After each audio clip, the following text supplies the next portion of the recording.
जय Hind. Bajrangi study point में आप सभी का स्वागत है। साथियों, आज 12 जुलाई पहली शिफ्ट का क्या अपडेट रहा है, इस पर हम चर्चा करने वाले हैं। और पहली शिफ्ट में कितनी डीवी स्किप हुई है ये बात करेंगे, कितनी लड़कियां प्रेजेंट रही हैं इसकी बात होगी, और कौन कौन से लोग डीवी कराने आ रहे हैं, सबसे बड़ी बात ये है। तो इस वीडियो में मैं थोड़ा फॉरेस्ट गार्ड की नौकरी के बारे में भी चर्चा करूंगा कि जो लोग अलग वैकेंसी से डीवी यहाँ देने आ रहे हैं उनको मैं इसकी रियलिटी आज बताऊंगा। तो चलिए वीडियो को स्टार्ट करते हैं। वीडियो शुरू करने से पहले जो चैनल पर पहली बार आया हो चैनल को सब्सक्राइब कर ले, ताकि आने वाले दिनों में आपको फॉरेस्ट गार्ड से जुड़ी अपडेट मिलती रहे। तो देखते हैं क्या है अपडेट।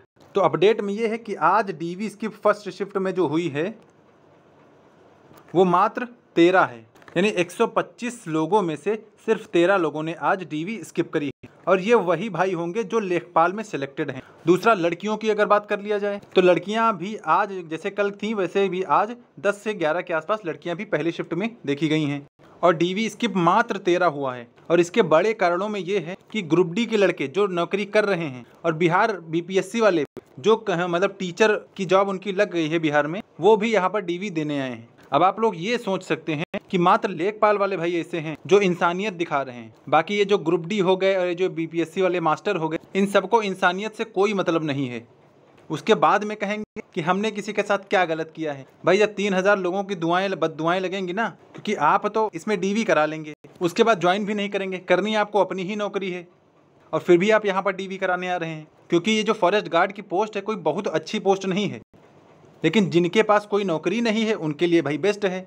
लेकिन जो पहले से कहीं सिलेक्टेड है कहीं अन्य जगह पर, तो अगर वो भी इस नौकरी में आने के लिए सोचे तब तो खैर क्या ही कहना। मतलब आप टीचर हैं, अच्छे से आप एक जगह रह रहे हैं, पढ़ा रहे हैं, लेकिन जब यहाँ से जिले से दूर जाना पड़ेगा और फील्ड वर्क करना पड़ेगा, जंगलों में घूमना पड़ेगा, बरसात में रहना पड़ेगा, और अकेले जब जंगलों में घूमना पड़ेगा तब पता चलेगा कि क्या होता है। फिर बाद में तो आपको वही लगेगा कि अरे हम तो बिहार में टीचर ही सही थे। फिर बात कर ले ग्रुप डी वालों की। रेलवे में आप जैसे भी हैं वहाँ आपकी पोजीशन ठीक होगी कंपेयर टू फॉरेस्ट गार्ड, क्योंकि जैसे कांस्टेबल की ड्यूटी नहीं लगती है उसी तरह पूरा 24 घंटा आपको इसमें लगना पड़ेगा। और बाद में सोचोगे कि अरे यार ग्रुप डी ही कर लिया होता, तो बाद में पछताने से अच्छा यही है कि अभी सतर्क हो जाइए और इसमें ज्यादा से ज्यादा डीवी स्किप करिए। भाई जब आप लोग कहीं सिलेक्टेड हैं तो किसी अन्य को मौका दीजिए ना।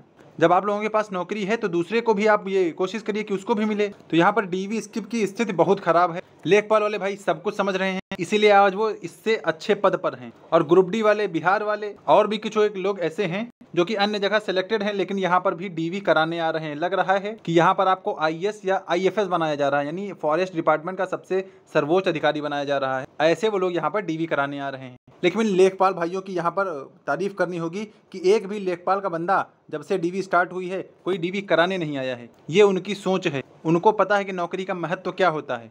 भाई जब जिले से 300-400 किलोमीटर दूर जब जाना पड़ेगा ना तब पता चलेगा, और डेली ड्यूटी होगी तब पता चलेगा कि क्या होता है। और जंगल में जिस दिन अकेले रात में गुजारना पड़ा ना, समझ जाइए बहुत से लोग घर में अकेले एक रूम में नहीं रुक पाते हैं, और जिस दिन जंगल में अकेले रुकना पड़ा तो उस दिन आप सभी भगवान को मनाएंगे, और स्पेशली बजरंगबली को मनाएंगे कि भगवान आज बचा लीजिए बस। लेकिन यही है ना कि लोग दूसरों की पीड़ा समझते नहीं हैं। भाई अगर आप कहीं पे सिलेक्टेड नहीं है तब तो ये आपका पूरा हक है कि आपको कोई ना कोई सरकारी नौकरी मिले, लेकिन जब आप कहीं थोड़ा अच्छे पद पर चयनित हैं तो दूसरों को मौका दें। और ये जो फॉरेस्ट गार्ड की नौकरी कोई बहुत अच्छी नौकरी नहीं है। जब इसमें सिलेक्शन हो जाएगा ना तब पता चलेगा, जब 24 घंटे ड्यूटी करनी पड़ेगी तब पता चलेगा। एक लड़का झांसी में रह रहा है और उसका पोस्टिंग है मथुरा में। अब वो इतना परेशान है, कह रहा है कि क्या करें भाई, ये नौकरी किसी तरह हम लोग छोड़ पाए तो छोड़ दें, लेकिन भाई नौकरी मिलने के बाद छोड़ नहीं पाता है कोई, क्योंकि अन्य सोर्स नहीं इनकम का। तो झांसी से मथुरा में है वो। और कई लोग तो ऐसे हैं जो सोनभद्र में जिनकी पोस्टिंग है, क्योंकि सोनभद्र यूपी में सबसे ज्यादा वन पाए जाते हैं, तो लोगों को सोनभद्र भेजा जाता है या फिर लखीमपुर खीरी भेजा जाता है। आप चाहे जिस जिले से हों, अगर आप ललितपुर के भी है ना तब भी आपको लखीमपुर भेजा जाएगा, यानी सीधा कम से कम 500 किलोमीटर दूर। और अगर आप सहारनपुर से हैं तब आपको सोनभद्र भेजा जाएगा सीधा 700 किलोमीटर की दूरी पर, और तब आपको पता चलेगा। तो भाई अभी समझिए कि ये नौकरी बहुत अच्छी नौकरी नहीं, लेकिन ये है कि जिनके पास नहीं है उनके लिए सोर्स ऑफ इनकम हो जाएगा। भाई कुछ नहीं से कुछ तो ठीक ही है। तो आप लोग थोड़ा समझदार बनिए। अगर आपने वहाँ नौकरी पाई है तो कुछ तो आप में समझ होगी ही, तो अपनी समझ का इस्तेमाल कीजिए, इसमें डीवी स्किप करिए। या फिर आप कहीं चयनित ना हो तब तो आइए इसमें डीवी कराइए, आपका पूरा हक है। लेकिन आप कहीं चयनित हैं उसके बाद भी यहाँ पर आ रहे हैं तो क्या ही कहें आप सभी को। लेकिन लेखपाल भाई वाले भाई हमारी सबकी मदद कर रहे हैं। हर जगह यही पता चल रहा है कि लेखपाल वाले भाई एक भी ज्वाइन नहीं कर रहे हैं।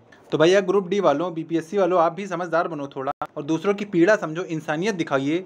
और कुछ तो ऐसे बच्चे हैं, ग्रुप पे मैसेज आया करता है कि लोग सिलेक्टेड हैं, कम से कम 50 बच्चे उनके पास फ़ोन कर चुके होंगे, लेकिन फिर भी वो डीवी स्किप करने के लिए तैयार ही नहीं है। यानी लग रहा है उनको फॉरेस्ट का सबसे बड़ा अधिकारी बना दिया जाएगा और उनके अंडर में पूरा एक जिला हो जाएगा। यानी 50 लड़के अगर आपके पास फ़ोन कर दें और अपनी व्यथा सुनाए तो आपको खुद सोचना चाहिए कि आप तो चयनित हैं, किसी अगले का भला कर दीजिए। लेकिन नहीं, आपको सुनना ही नहीं, अपनी हठधर्मिता दिखानी है तो दिखाइए भाई। तो डीवी स्किप की स्थिति यही है कि जो भी लेखपाल के अलावा जो भी हैं वो इसमें डीवी करा रहे हैं।